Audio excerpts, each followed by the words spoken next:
ಅನುವಾದ. ಭಕ್ತರೆನ್ನುವ ಕಡಲ ನುಕ್ಕಿ ಹರಿಸುವಂಥ ಹುಣ್ಣಿಮೆಯ ಚಂದಿರನು, ಸುಗುಣಗಳ ಮಂದಿರನು, ಸಂತಸದ ಸೆಲೆಯಿಂದ ತುಂಬಿರುವ ರಮೆಯ ರಸ ಸಂತತವು ನಮ್ಮನ್ನು ಸಲಹುತ್ತಿರಲಿ. ಸ್ವಜನೋದಧಿ ಸಮೃದ್ಧಿ. ಸ್ವಜನ ನಮ್ಮವರು, ಸ್ವ ಅಂದ್ರೆ ಭಗವಂತ, ಭಗವಂತನ ಜನರು ನಮ್ಮ ಜನರು. ಯಾಕೆಂದ್ರೆ ಸ್ವಶಬ್ದದಿಂದ ಸರ್ವದಾ ನಮಗೆ ಹತ್ತಿರದಲ್ಲಿ ನಿಲ್ಲುವನು ಅವನು ಮಾತ್ರ. ಉಳಿದವರು ಎಲ್ಲರೂ ಸ್ವಜನರು ಎಷ್ಟೇ ಆದ್ರೂ ಕೂಡ ಕೆಲವರು ಮನೆ ತನಕ, ಕೆಲವರು ಸ್ಮಶಾನದ ತನಕ. ಅದಾದ್ಮೇಲೆ ಯಾರು ನಮ್ ಜೊತೆಗೆ ಬರ್ತಾನೋ ಅವನು ಸ್ವಜನ. ಅದಾದ್ಮೇಲೆ ಬೇರೆ ಯಾರಿಗೂ ಬರ್ಲಿಕ್ಕೆ ಆಗಲ್ಲ. ಮನಃಷ್ಠಾನಿ ಇಂದ್ರಿಯಾಣಿ ಪ್ರಕೃತಿ ಸ್ಥಾನಿ ಕರ್ಷತಿ ಶರೀರಂ ಯದವಾಪ್ನೋತಿ ಯಚ್ಚಾಪ್ಯುತ್ಕ್ರಾಮತೀಶ್ವರ. ಪ್ರಾಣ ಉಳಿದ ದೇವತೆಗಳನ್ನೆಲ್ಲ ಕಸಿದುಕೊಂಡು ದೇಹದಿಂದ ಹೊರಕ್ಕೆ ತಂದು ಪರಮಾತ್ಮನ ಜೊತೆಗೆ ಮತ್ತೊಂದು ಶರೀರಕ್ಕೆ ನುಗ್ಗುವುದಕ್ಕಾಗಿ ತಯಾರಾಗುವ ತನಕ ಯಾರು ನಮ್ಮ ಜೊತೆಗೆ ಇರ್ತಾನೋ ಅವನು ಸ್ವ, ಪರಮಾತ್ಮ ಮಹಾಸ್ವ. ಭಕ್ತರ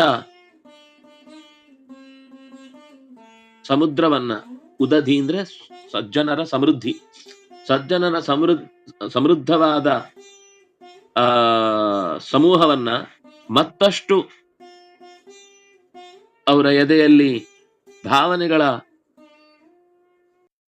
ಪ್ರವಾಹವನ್ನು ಉಕ್ಕಿ ಹರಿಸುವ ಪೂರ್ಣಚಂದ್ರ. ಸಮುದ್ರದ ಗುಣ ಏನು? ಚಂದ್ರ ಬಂದಾಗ, ಪೂರ್ಣಚಂದ್ರ ಬಂದಾಗ ಉಬ್ಬರ ಆಗುತ್ತೆ. ಉಬ್ಬರ ಆಗುವುದು ಯಾವುದು? ಸಮುದ್ರದ್ದೇ ಆಗಬೇಕು. ಸಮುದ್ರದ್ದು ಹೊರತು ಭೂಮಿದು ಉಬ್ಬರ ಆಗಲ್ಲ.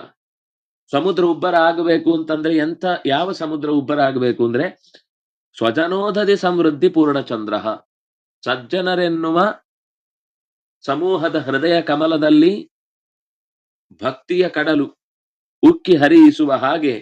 ಅಲ್ಲ, ಈ ಪೂರ್ಣಚಂದ್ರ, ಲೋಕದ ಪೂರ್ಣಚಂದ್ರ, ಸಮುದ್ರಕ್ಕೆ ಒಂದು ಸಂಬಂಧ, ಪ್ರಾಕೃತಿಕವಾದ ಸಂಬಂಧ ಇದೆ. ನಮ್ಮಲ್ಲಿ ಈ ಭಕ್ತಿಯನ್ನು ಉಕ್ಕಿಸ್ಲಿಕ್ಕೆ ಅವನ ಹತ್ರ ಏನಿದೆ? ಪರಮಾತ್ಮ ಪೂರ್ಣಚಂದ್ರ ಸರಿ, ಅದು ಸಮುದ್ರ ಆದ್ರೆ ಉಕ್ಕಿ ಹರಿಯತ್ತೆ. ನಮ್ಮ ಎದೆಯಲ್ಲಿ ಭಕ್ತಿಯ ಸಮುದ್ರ ಯಾಕೆ ಉಕ್ಕಿ ಹರಿಬೇಕು ಅಂದ್ರೆ ಗುಣಾರ್ಣವ. ಅವನು ಗುಣಗಳ ರಾಶಿ. ಎಲ್ಲಿ ಗುಣ ಇರುತ್ತೋ ಅಲ್ಲಿ ಭಕ್ತಿ ಇರುತ್ತೆ, ಗೌರವ ಇರುತ್ತೆ, ಅಲ್ಲಿ ಪ್ರೀತಿ ಬರುತ್ತೆ, ಅಲ್ಲಿ ಆಸಕ್ತಿ ಹುಟ್ಟುತ್ತೆ, ಅಲ್ಲಿ ಅಟ್ಯಾಚ್ಮೆಂಟ್ ಬೆಳೆಯುತ್ತೆ. ನಿಜವಾದ ಸಂಬಂಧಗಳಿಗೆ ಅರ್ಥ ಬರುವುದೇ ಅಂತಹ ಸಂದರ್ಭದಲ್ಲಿ. ಗುಣಗಳ ಉನ್ನತಿಕೆಯ ನಡುವೆ ಬಂದ ಸಂಬಂಧವೇ ಶಾಶ್ವತವಾಗಿ ಉಳಿಯುವಂತದ್ದು.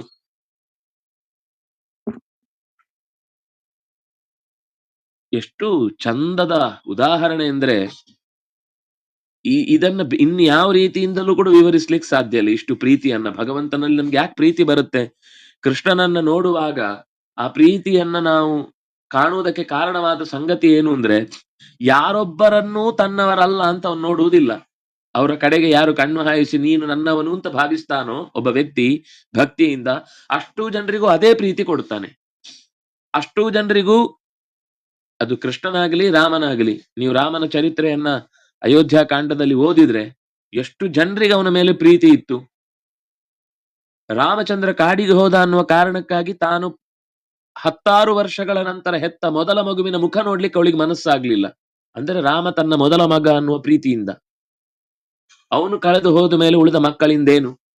ಮನೆ ಮಗ ಇಲ್ಲ ಅಂದ್ಮೇಲೆ ಈ ಮಕ್ಕಳು ಏನ್ ಮಾಡ್ತಾರೆ ಅನ್ನುವ ಮಟ್ಟಿಗೆ ಕಡಲಿಗೆ ಚಂದ್ರನಂತೆ ಭಕ್ತರ ಹೃದಯದ ಕಡಲಿಗೆ, ಭಕ್ತಿಯ ಕಡಲಿಗೆ ಉಕ್ಕಿ ಹರಿಯಿಸುವಂತ ಚಂದಿರನ ಸ್ವರೂಪ ಪರಮಾತ್ಮನ ಗುಣಗಳ ರಾಶಿ.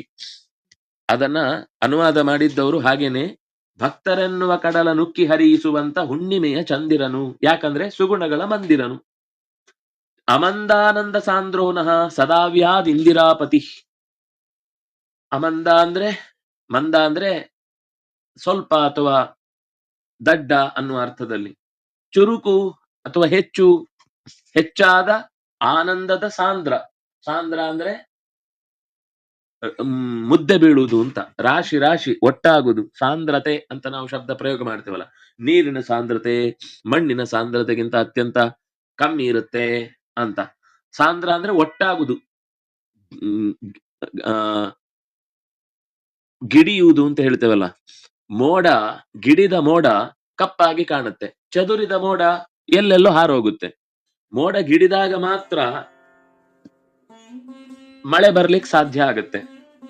ಚಂದ ಒಟ್ಟಾಗಬೇಕು, ಮಧ್ಯದಲ್ಲಿ ಅವಕಾಶ ಇಲ್ಲದಂತಾದಾಗ ಮಳೆಯ ಕೆಳಕ್ಕೆ ಹರಿಯುವುದು ಶುರುವಾಗುತ್ತೆ. ಅಮಂದಾನಂದ ಸಾಂದ್ರಹ, ಗಿಡಿದ ಆನಂದದ ರಾಶಿಯಾಗಿರುವಂತಹ ರಮೆಯ ರಸ ಇಂದಿರಾಪತಿ, ಇಂದಿರೆಯ ಒಡೆಯ, ಸದಾ ನಹ ಅವ್ಯಾತ್, ಯಾವಾಗಲೂ ನಮ್ಮನ್ನು ಕಾಪಿಡಲಿ, ಯಾವಾಗೂ ನಮ್ಮನ್ನು ರಕ್ಷಿಸಲಿ ಅಂತ ಸಂತತವು ನಮ್ಮನ್ನು ಸಲಹುತ್ತಿರಲಿ. ಸಂತಸದ ಸೆಲೆಯಿಂದ ತುಂಬಿರುವ ರಮೆಯರಸ ಸಂತತವು ನಮ್ಮನ್ನು ಸಲಹುತ್ತಿರಲಿ ಅನ್ನೋದು ಅಲ್ಲಿ ಆ ಶಬ್ದದಿಂದ ಬಂದ ಅರ್ಥ.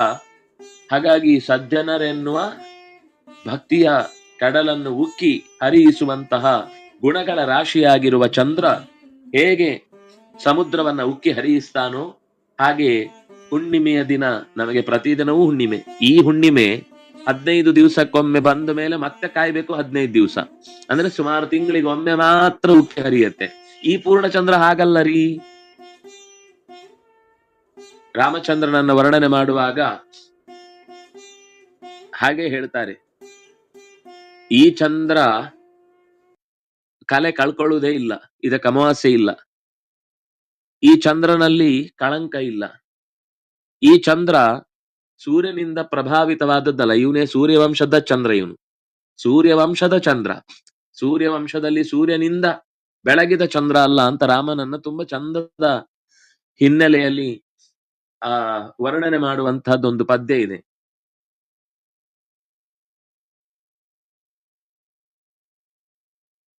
ರಾಮಚಂದ್ರನ ಗುಣಗಳನ್ನ ಚಂದ್ರನಿಗೆ ಹೋಲಿಸಿ ಮಾತಾಡ್ತಾ, ಚಂದ್ರನ ಇಷ್ಟು ಕಳಂಕಗಳು ಅಥವಾ ಇಷ್ಟು ಮಿತಿ, ಇಷ್ಟು ದೋಷಗಳು ಅವನಲ್ಲಿ ಇಲ್ಲ, ಅಂತಹ ಚಂದ್ರ ಇದು. ಹಾಗಾಗಿ ಈ ಚಂದ್ರ ದಿನವೂ ಗುಣಗಳ ರಾಶಿಯಾಗಿ ನಮ್ಮ ಎದೆಯಲ್ಲಿ ಕಾಣಿಸಿಕೊಂಡ ಅಂದ್ರೆ ಭಕ್ತಿ ಉಕ್ಕಿ ಹರಿಲಿಕ್ಕೆ ಯಾವ ಕ್ಷಣ ವ್ಯರ್ಥ ಆಗುತ್ತೆ ಹೇಳಿ?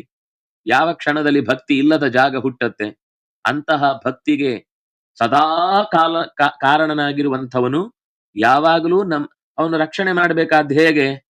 ಸದಾ ನಮ್ಮ ಹೃದಯದಲ್ಲಿ ಭಕ್ತಿಯನ್ನು ಉಕ್ಕಿಸುವಂತೆ ಕಾಣಿಸಿಕೊಳ್ಳಲಿ. ಸದಾ ಅವ್ಯಾತ್, ಅವ್ಯಾತ್ ಅಂದ್ರೆ ರಕ್ಷಿಸಲಿ. ಅವನು ರಕ್ಷಿಸ್ಲಿಕ್ಕೆ ಸಾಧ್ಯ ಆಗತ್ತಾ ಅಂದ್ರೆ ಅಮಂದಾನಂದ ಸಾಂದ್ರಹ, ಅವನು ಆನಂದದ ತುತ್ತ ತುದಿ, ಆನಂದದ ಮುದ್ದೆ, ಅವನು ಆನಂದದ ಮುದ್ದೆ ಆದ್ರಿಂದಾಗಿ ಎಲ್ಲರಲ್ಲೂ ಆನಂದ ತನ್ನಿಂದ ತಾನೇ ಹೃದಯ ಒದ್ದೆ ಆಗುವಂತೆ ಕಳಕಳಿಯಿಂದ ಆತ ಎಲ್ಲರನ್ನು ಪ್ರೀತಿಸುವಾದ್ರಿಂದ ನಮ್ಗೇನು ಅಂದ್ರೆ ಅವ್ಯಾತ್ ಅಂದ್ರೆ ಕೇಳಿಕೊಳ್ಳುವುದರ ಅಭ್ಯಾಸ, ನಮ್ಮ ಮನಸ್ಸಿಗೊಂದು ಸಮಾಧಾನ ಹೇಳಲಿಕ್ಕಷ್ಟೇ. ಅವನ್ ರಕ್ಷಣೆ ಮಾಡಿಯೇ ಮಾಡ್ತಾನೆ. ಹುಟ್ಟಿಸಿದವನಿಗೆ ಹೊಟ್ಟೆಗೆ ಹಿಟ್ಟು ಹಾಕುವುದು ಗೊತ್ತಿಲ್ವೇ? ಅವನಿಗೆ ಗೊತ್ತಿದೆ. ಆದ್ರೆ ನಮ್ಗೆ ಅವನಿಗೆ ಗೊತ್ತಿದೆ ಅಂತ ಗೊತ್ತಾಗ್ಲಿಕ್ಕೋಸ್ಕರ ಬುದ್ಧಿ ಹೇಳುದು, ನೋಡು ಅವನ್ ರಕ್ಷಿಸ್ತಾನೆ, ನೀನ್ ಹೆದರ್ಬೇಡ, ಅವನ್ ರಕ್ಷಿಸ್ತಾನೆ, ನೀನ್ ಹೆದರ್ಬೇಡ ಅಂತ ಅವನಿಗೆ ರಕ್ಷಿಸುವುದು ಒಂದು ಸರ್ವದಾ ಗುಣ. ನಮ್ಗೆ ರಕ್ಷಿಸ್ತಾನೆ ಅಂತ ಅನ್ನೋದು ಆಗ ಅವನಿಂದಾಗಿ ತಿಳಿಯಬಹುದಾದ ಗುಣ. ಅದರಿಂದಾಗಿ ಸರ್ವದಾ ನಮ್ಮನ್ನ ರಕ್ಷಿಸುವ, ನಮ್ಮ ಭಕ್ತಿಗೆ ಒಲಿಯುವ ದೈವತವಾಗಿ ಭಗವಂತ ನಮ್ಮ ಜೊತೆಗೆ ಎಂದಿಗೂ ಇರಲಿ ಅನ್ನುವ ಪ್ರಾರ್ಥನೆಯನ್ನ ಎಷ್ಟು ಕಡೆಗಳಲ್ಲಿ ಪ್ರಾರ್ಥನೆ ಮಾಡುವುದರ ಉದ್ದೇಶ ಏನು ಅಂದ್ರೆ, ದೇವತೆಗಳಿಗೆ ಅಥವಾ ದೇವರಿಗೆ ನಾವು ನೆನಪಿಸ್ಬೇಕು ಅಂತಲ್ಲ. ದೇವನೊಬ್ಬ, ದೇವತೆಗಳು ಹಲವು. ಆದ್ರೆ ಅದೆಲ್ಲ ದೇವತೆಗಳು ದೇವರ ನಲುಮೆಯಲ್ಲಿ, ಒಲುಮೆಯಲ್ಲಿ ತಮ್ಮ ಕಾರ್ಯವನ್ನ ಮಾಡ್ತಾ ಮಾಡ್ತಾ ಭಕ್ತರ ಅಗತ್ಯವನ್ನ ಪೂರೈಸ್ತಾ ಇರ್ತಾರೆ. ಅವರಿಗೆ ನಾವು ಮಧ್ಯದಲ್ಲಿ ನಮ್ಮ ಅಳಲನ್ನ ತೋಡಿಕೊಂಡ್ರೆ ಮಾತ್ರ ನಮ್ಮ ಅಳಲು ಗೊತ್ತಾಗುವುದೇನಲ್ಲ. ನಮ್ಮೊಳಗೇ ನಿಂತು ನಮ್ಮ ಪ್ರತಿಯೊಂದು ಇಂದ್ರಿಯಗಳಲ್ಲೂ ನಾವು ಮಾಡುವ ಪ್ರತಿಯೊಂದು ಕೆಲಸಕ್ಕೂ ಸಾಕ್ಷಿಯಾಗಿ ನಿಂತು ಗಮನಿಸ್ತಾ ಇರ್ತಾರೆ. ಅವರ ಬೇಡಿಕೆ, ನಮ್ಮ ಬೇಡಿಕೆ ಏನಿದೆ ಅಂತ ಅನ್ನೋದು ಅವರಿಗೆ ಸ್ಪಷ್ಟವಾಗಿ ಗೊತ್ತಾಗ್ತಾ ಇರುತ್ತೆ. ಆದ್ರೆ ನಾವು ಅದನ್ನ ಅವರಿಗೆ ಹೇಳುವ ಮೂಲಕ ಹೃದಯಕ್ಕೊಂದು ಸಮಾಧಾನ, ದೇವ್ರ ಹತ್ರ ಹೇಳ್ಕೊಂಡೆ, ಆದ್ರಿಂದ ಈಗ ಮನಸ್ಸಿಗೆ ನೆಮ್ಮದಿ ಆಯಿತು ಅಂತ. ಅಂದ್ರೆ ನಮ್ಮ ಮನಸ್ಸಿನ ಭಾವನೆಯನ್ನ ಅವನಿಗೆ ಅರ್ಪಿಸುವುದು ಅಂತ ಒಂದು ಕ್ರಿಯೆ ಇದೆಯಲ್ವಾ, ಅದರಿಂದ ಒಂದಿಷ್ಟು ಹಗುರ ಆಗುತ್ತೆ ಮನಸ್ಸು. ಆ ಹಗುರ ಆಗುವುದನ್ನ ನಾವು ಪ್ರಾರ್ಥನೆ ಮಾಡ್ಲಿಕ್ಕೆ ನೀನು ರಕ್ಷಿಸಪ್ಪ ಅಂತ ಕೇಳುವುದು. ಉಪನಿಷತ್ತುಗಳಲ್ಲಿ ತುಂಬಾ ಕಡೆ ಅಂತಹ ಮಾತುಗಳು ಬರ್ತವೆ. ದೇವರಿಗೆ ಗೊತ್ತಿಲ್ಲ ಅಂತಲ್ಲ, ಆದ್ರೆ ನಮ್ಮ ಕಡೆಯಿಂದ ನಾವು ಸಮರ್ಪಿಸಬೇಕಾದ ಪ್ರಾರ್ಥನೆಯನ್ನ ಸಲ್ಲಿಸುವುದಕ್ಕೆ ಈ ಮಾತುಗಳನ್ನ ನಾವು ಆಡ್ತೇವೆ ಅಂತ. ಹೀಗೆ ಭಗವಂತನ ಗುಣಗಳ ರಾಶಿತನವನ್ನ ಮುಂದಿನ ಪದ್ಯಗಳಲ್ಲಿ ಅತ್ಯಂತ ಸುಂದರವಾಗಿ ನಿರೂಪಿಸಿದ್ದಾರೆ. ದೇವರ ಗುಣ ಗೊತ್ತಾದ್ರೆ ತನ್ನಿಂದ ತಾನೇ ನಮಗೆ ಅವನಲ್ಲಿ ಭಕ್ತಿ ಬರುತ್ತೆ. ಅವನು ಏನು ಅಂತಾನೆ ಗೊತ್ತಿಲ್ಲದೆ ಇದ್ರೆ ನಮಗೆ ಭಕ್ತಿ ಹುಟ್ಟುವುದು ಕಷ್ಟ. ಹಾಗಾಗಿ ಭಕ್ತಿಗೆ ಕಾರಣವಾದ ಭಗವಂತನ ಗುಣವನ್ನ ಇನ್ನಷ್ಟು ಮುಂದಿನ ಪದ್ಯಗಳಲ್ಲಿ ನಾಳೆಯ ಚಿಂತನೆಯಲ್ಲಿ ಅನುಸಂಧಾನ ಮಾಡೋಣ ಅಂತ ಹೇಳ್ತಾ, ಕಾಯೇನ ವಾಚ ಮನಸ ಇಂದ್ರಿಯೈರ್ವಾ ಬುದ್ಧಿಯ ಆತ್ಮನಾವ ಅನುಸೃತ ಸ್ವಭಾವ ಕರೋಮಿ ಯದ್ಯತ್ ಸಕಲಂ ಪರಸ್ಮೈ ನಾರಾಯಣಾಯೇತಿ ಸಮರ್ಪಯಾಮಿ. ಶ್ರೀಕೃಷ್ಣಾರ್ಪಣಮಸ್ತು.